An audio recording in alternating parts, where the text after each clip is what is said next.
Assalamualaikum warahmatullahi wabarakatuh. Perkenalkan, nama saya Asnia Bangol dari kelas C S1 Farmasi 2017 Universitas Negeri Gorontalo.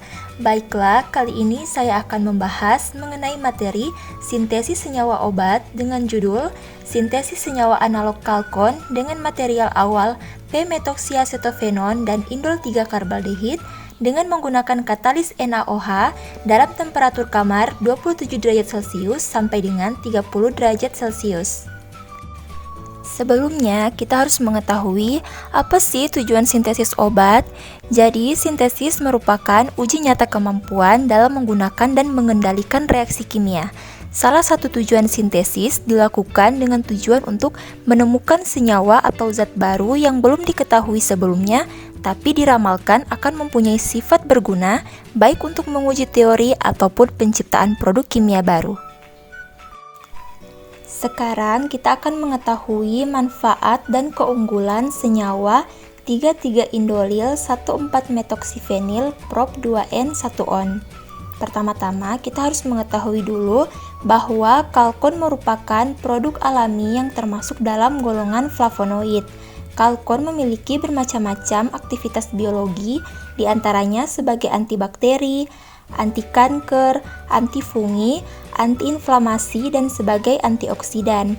Senyawa 3,3-indolil 1,4-metoksifenil prop 2N1-on yang disintesis dari reaksi kondensasi Claisen-Smith dari p-metoxiacetophenon dan indol 3-karbaldehid memiliki aktivitas anti kanker yang tinggi. Selanjutnya, kita akan membahas mengenai analisis diskoneksi dan retrosintesis. Baiklah, sebelumnya kita harus tahu dulu apa itu analisis diskoneksi. Jadi, analisis diskoneksi merupakan suatu operasi analitis yang memutus ikatan dan mengubah molekul target menjadi molekul awal atau molekul start. Untuk senyawa 3,3-indolil 1,4-metoksifenil prop 2N1-on memiliki material awal yang dapat diketahui menggunakan metode diskoneksi alfa-beta tak jenuh karbonil. Diskoneksi 3,3-indolil 1,4-metoksifenil prop 2N1-on dapat dilakukan melalui dua pendekatan. Jadi teman-teman dapat melihat gambar untuk pendekatan pertama, rehidrasi dari ikatan rangkap 2 pada senyawa 3,3-indolil 1,4-metoksifenil prop 2N1-on membentuk senyawa beta hidroksi. Kemudian senyawa ini didiskoneksi menggunakan pendekatan 1,3 DiO A1A2 menjadi suatu karbokation atau sinton 1 dan suatu karbanion atau sinton 2.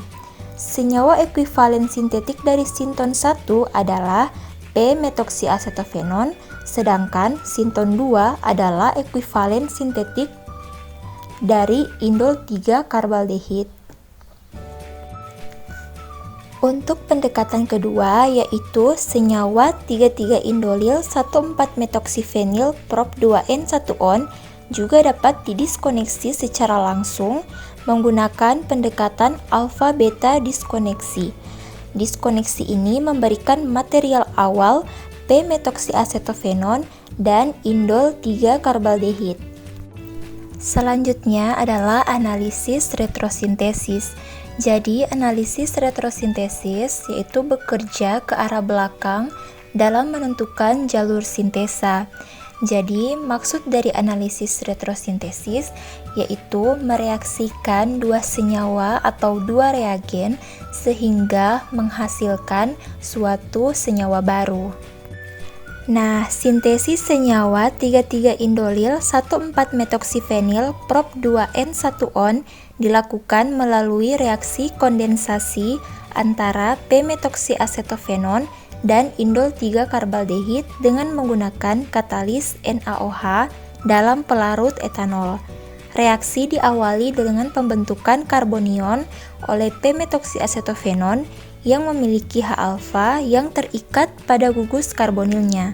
H-alfa tersebut bila bertemu dengan basa akan terikat sehingga p-metoksiasetofenon akan membentuk karbonion, seperti ditunjukkan pada gambar pertama. Pada gambar 2, karbonion relatif stabil karena dapat beresonansi membentuk ion enolat. Untuk gambar ketiga, reaksi kondensasi Claisen-Smith melibatkan dua tahap reaksi. Tahap pertama adalah reaksi kondensasi aldol yang melibatkan adisi nukleofilik. Pada tahap ini, karbonion dari p-metoksiasetofenon menyerang atom karbon gugus karbonil dari indol 3 karbaldehid. Selanjutnya, hasil reaksi adisi nukleofilik dapat mengalami transfer proton dari molekul air dan menghasilkan beta hidroksiketon seperti yang ditunjukkan pada gambar 4. Nah, pada reaksi tahap kedua adalah reaksi dehidrasi dari senyawa beta hidroksiketon yang dapat dilihat pada gambar 5. Untuk menghasilkan senyawa 3,3-indolil 1,4-metoksifenilprop-2n1-on, senyawa beta hidroksiketon mempunyai H-alfa terhadap gugus karbonilnya, dan H-alfa tersebut mudah lepas dalam suasana basa. Terlepasnya H-alfa akan mempercepat dehidrasi senyawa beta hidroksiketon untuk menghasilkan produk stabil dengan ikatan rangkap terkonjugasi. Baiklah, sekarang kita akan membahas mengenai sinton dan reagen. Sebelumnya kita harus tahu dulu apa sih sinton dan reagen itu. Jadi, sinton adalah fragmen idealis, biasanya berupa kation atau anion yang dihasilkan dari diskoneksi. Sedangkan reagen sebagai material pemula, yaitu senyawa yang digunakan dalam reaksi sintesis sebagai pengganti sinton. Jadi, dapat dilihat pada gambar, untuk senyawa ini didapatkan sinton 1 yaitu karbakation dan reagennya adalah p-metoksiasetofenon. Yang kedua didapatkan sinton 2 yaitu karbakation dan reagen yang didapatkan adalah indol 3 karbaldehid.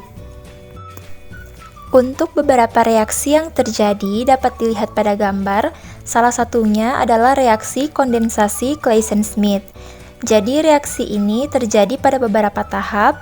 Pada tahap pertama yaitu basa atau ion hidroksi mengambil salah satu proton dari C-alfa pada salah satu molekul dalam keton menjadi resonansi ion enolat yang stabil. Kemudian pada tahap kedua yaitu ion enolat bertindak sebagai nukleofil atau sebagai karbanion dan menyerang atom C karbonil dari molekul aldehida untuk membentuk ion alkoksi. Kemudian pada tahap ketiga yaitu ion alkoksi mengambil proton dari molekul air membentuk beta hidroksiketon. Kemudian pada tahap keempat yaitu proses dehidrasi menghasilkan benzal aseton. Baiklah, selanjutnya adalah metode dan cara kerja dari sintesis senyawa 3,3-indolil 1,4-metoksifenil prop-2n1-on. Pertama-tama, senyawa p-metoksiasetofenon ditimbang 0,76 gram dan dilarutkan dalam etanol sebanyak 3 ml. Kemudian dimasukkan ke dalam Erlenmeyer dan ditambah dengan katalis NaOH 67% sebanyak 3 ml. Selanjutnya ditambahkan indol 3 karbaldehid sebanyak 0,73 gram dalam etanol 130 ml secara perlahan-lahan ke dalam campuran dalam Erlenmeyer yang ditempatkan pada pengaduk magnet yang sudah disediakan tanpa pemanasan. Kemudian pengaduk magnet diputar selama 4 jam dan diaduk dengan pengaduk magnet. Setelah diputar selama 4 jam, Erlenmeyer diangkat dan didiamkan selama kurang lebih 19 jam pada suhu kamar. Setelah 19 jam, ditambahkan kembali NaOH 67%. Nah, campuran reaksi diaduk kembali dengan pengaduk magnet selama 4 jam dan ditambah air secara perlahan sebanyak 100 mil. Endapan yang terbentuk kemudian disaring, dinetralkan dengan aqua destilata, dan dibilas dengan etanol. Endapan yang didapat kemudian dikeringkan dengan cara diangin-anginkan hingga diperoleh serbuk kering. Selanjutnya adalah pemurnian senyawa. Jadi, pemurnian hasil sintesis dilakukan dengan menggunakan kromatografi kolom. Tahap yang dilakukan pertama kali adalah pembuatan eluen hasil optimasi. Sejumlah kapas dimasukkan ke dalam dasar kolom. Kolom diisi dengan kurang lebih 50 ml eluen, kemudian keran dibuka agar eluen yang membasahi kapas merembes keluar. Tahap selanjutnya adalah membuat bubur silika. 15 gram silika gel dicampur dengan 50 ml eluen dan diaduk hingga terbentuk suspensi. Bubur silika kemudian dimasukkan ke dalam kolom dan dibiarkan memadat. Setelah memadat, eluen dialirkan hingga ketinggian 0,5 cm di atas silika. Tutup kolom dengan aluminium foil untuk mencegah eluen menguap. Kemudian, sampel dilarutkan dalam 3 ml eluen dan dimasukkan ke dalam kolom silika menggunakan pipet tetes.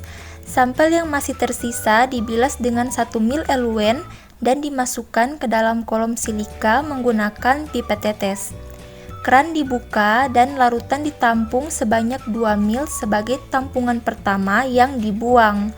Penetesan selanjutnya ditampung sebanyak 2 ml sebagai vial nomor 1, 2, 3, 4, dan seterusnya. Setiap selesai penampungan, eluen ditambahkan dan dijaga agar memiliki ketinggian minimal 0,5 cm di atas silika.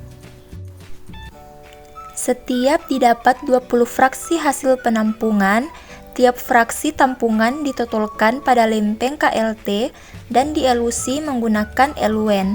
Noda yang terbentuk diamati di bawah lampu UV. Penampungan fraksi dihentikan ketika noda sudah tidak terlihat pada lempeng KLT. Selanjutnya adalah identifikasi hasil sintesis. Jadi, untuk identifikasi senyawa ini menggunakan kromatografi lapis tipis atau KLT dengan 3 fase gerak, yaitu fase gerak nonpolar, fase gerak semipolar, dan fase gerak polar, dan mengamatinya di bawah lampu UV 254 nanometer. Untuk hasil sintesis kromatografi lapis tipis dapat dilihat pada gambar. Bercak A merupakan bercak dari senyawa 3,3-indolil 1,4-metoksifenil prop 2N1-on. Dan terdapat bercak B juga yang merupakan bercak dari senyawa indol 3-karbaldehid. Dan bercak C merupakan bercak dari senyawa p-metoksiasetofenon. Selain analisis menggunakan kromatografi lapis tipis, di sini juga menggunakan spektroskopi massa atau MS. Spektra massa digunakan untuk menunjukkan berat molekul dan pola fragmentasi senyawa hasil sintesis. Metode ionisasi yang digunakan pada spektroskopi MS dalam menganalisis senyawa 3,3-indolil 1,4-metoksifenil prop 2N1-on adalah metode ionisasi elektron impact atau EI. Pada metode ionisasi EI, fase gas dari senyawa dibombardir dengan elektron berenergi tinggi yang akan menyebabkan terlepasnya satu elektron dari molekul senyawa sehingga terbentuk radikal kation. Senyawa 3,3-indolil 1,4-metoksifenil prop 2N1-on mempunyai atom yang mengandung pasangan elektron bebas, yaitu atom O dan atom N. Jika pada senyawa ini ditembakkan elektron, maka akan terbentuk ion molekuler atau M+, pada atom yang mengandung pasangan elektron bebas tersebut. Elektron berenergi tinggi tersebut juga akan menyebabkan pemutusan ikatan pada molekul sehingga molekul akan mengalami fragmentasi menghasilkan fragmen kation dan radikal kation dengan harga M/Z yang lebih kecil dari ion molekuler sesuai dengan pola fragmentasi. Jadi dapat dilihat pada gambar, berdasarkan analisis menggunakan spektrofotometri MS, puncak pada waktu retensi 7,975 menit memiliki nilai M/Z sama dengan 150 yang sama dengan berat molekul p-metoksiasetofenon, dan puncak pada waktu retensi 42,967 memiliki nilai M/Z sama dengan 277 yang cocok dengan BM dari senyawa target.